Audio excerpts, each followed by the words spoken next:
सीधे चलते हैं जितेंद्र बहादुर सिंह के पास। जितेंद्र, एक तरह से कह लीजिए कि आखिरी तौर पर खुद प्रधानमंत्री का चूंकि उतर जाना, गृह मंत्री का, रक्षा मंत्री का उतर जाना और उसके बाद इतना बड़ा प्रोग्राम करना, आप जहां पर खड़े हैं वहां पर सिंघू बॉर्डर पर सबसे पहले वहां पर किसान आए थे पंजाब और हरियाणा के, 30वां दिन आज भी डटे हुए हैं। इस मेगा कॉन्फ्रेंस और प्लान के बाद क्या कह रहे हैं वहां के किसान, सीधे उनकी जुबानी सुनाइए।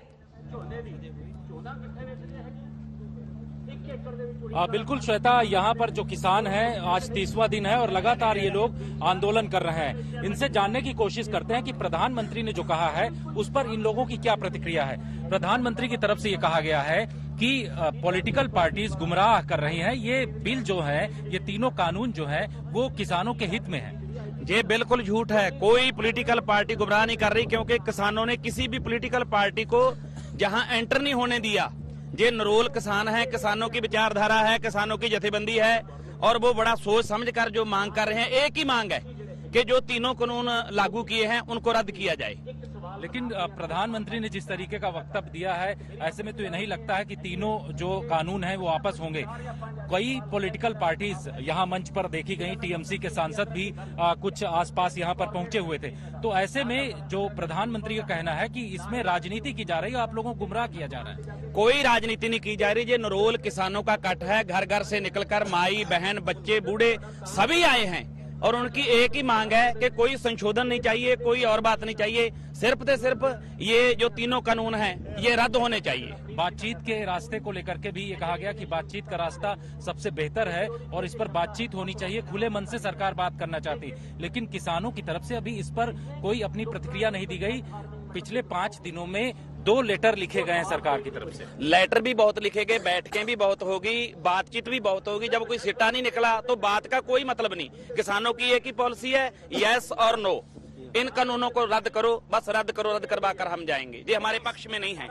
और कुछ किसान हैं, इनसे जानते हैं कि सरकार का ये कहना है कि ये किसान जो बिल है ये आप लोगों के हित में बनाए गए, इसमें किसी भी तरीके का नुकसान नहीं होगा, एमएसपी इसमें कहीं बाधित नहीं हो रही है। ऐसे में आप लोग विरोध इतना ज्यादा क्यों कर रहे हैं? नहीं, कहा तो यही जा रहा है कि ये किसानों के लिए बनाए गए हैं। एक भी किसान ऐसा दिखा दो जिसने ये कहा है कि ये बिल बनाए जाएं। ये कारपोरेट घरानों के लिए सिर्फ उनको आएंगे आपके पास। जितेंद्र, चलते हैं सीधे हम लखनऊ, वहां पर शिवेंद्र श्रीवास्तव हमारे साथ जुड़े हुए हैं। शिवेंद्र, वहां पर जहां आप मौजूद हैं, योगी आदित्यनाथ खुद उतर आए हैं वहां पर, क्या अभी भी वो वहां पर मौजूद हैं? देखिए श्वेता, प्रोग्राम खत्म होने का, प्रधानमंत्री का संबोधन खत्म होने के बाद योगी आदित्यनाथ चले गए यहाँ पर, लेकिन उससे पहले उन्होंने बहुत देर तक किसानों से संवाद किया और बात की और अपनी बात कही। और उन बातों का भी सार यही था कि किस तरह से विपक्ष जो है तमाम ऐसे मुद्दों पर सरकार पर सवाल उठा रहा है जो मुद्दे उनके लिए हमेशा चुनाव से पहले थे।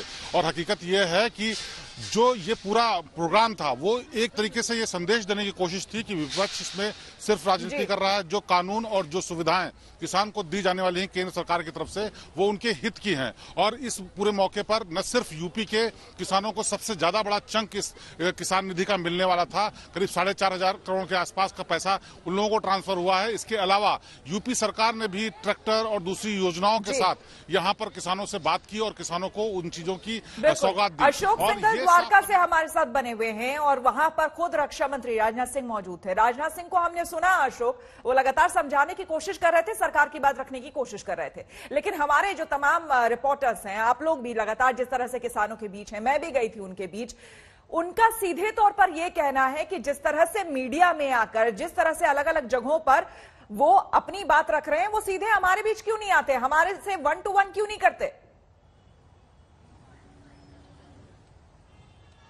वो प्रधानमंत्री ने आज भी कहा है, पहले भी जब भी मौका प्रधानमंत्री ने साफ तौर से कहा, कृषि मंत्री ने कहा, बाकी मंत्री चाहे रक्षा मंत्री हो, गृह मंत्री हो, तमाम मंत्री ये बात कह रहे हैं कि हम बातचीत करने के लिए तैयार हैं। पहले भी बातचीत हुई है और आज प्रधानमंत्री ने भी साफ तौर से कहा है कि हम मुद्दों पे, तर्क पे, जो भी उनके इश्यूज हैं उन पे खुले मन से बात करने के लिए तैयार हैं। और किसान जो प्रतिनिधि हैं 39-40, उन्होंने कई दौर की बातचीत भी की और आज प्रधानमंत्री ने फिर ये बात दोहराई। उन्होंने कहा कि पहली बात तो यह है कि तीनों कानून किसानों के खिलाफ नहीं है, ये आगे ले जाने वाले हैं, इनसे फायदा होने वाला है।